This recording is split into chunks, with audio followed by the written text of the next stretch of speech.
तर मित्रांनो, आज आपण बनवतोय चिकन रस्सा आपल्या नाजूक हातांनी. तर मम्मीची आज फर्याद होती, तुझ्या हातचा मला चिकन रस्सा खायचंय. तर त्यासाठी आपण पहिला गेलो शॉपवर, चिकन आणला. मग त्यानंतर कांदे पण संपले होते, तर कांदे पण घेतले. मग त्यानंतर घरी आल्याच्या नंतर त्यानंतर आपण कांदा आणि टॅमॅटो जादूने कापले. कशी जादू वाटली ते तुम्ही कमेंटमध्ये मला सांगा. आणि त्यानंतर आपण टोपात त्यांचा विषय करून टाकला. मग त्यानंतरला वाटलेला मसाला पण लय महत्त्वाचा आहे आणि घरगुती मसाले पण. आता हे मसाले मी वापरलेत. तर तुमच्याकडे काय वेगळे मसाले असेल तर ते पण वापरू शकता. मग त्यानंतरला आपण चवीनुसार मीठ आणि पाणी अंदाजाने टाका तुमच्या हिशोबाने.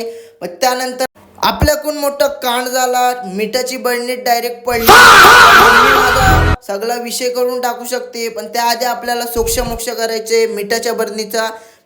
तर आपल्या मिशनला आपण कंप्लीट केलंय, पण मम्मी आल्याच्या नंतर समजेलच काय होईल.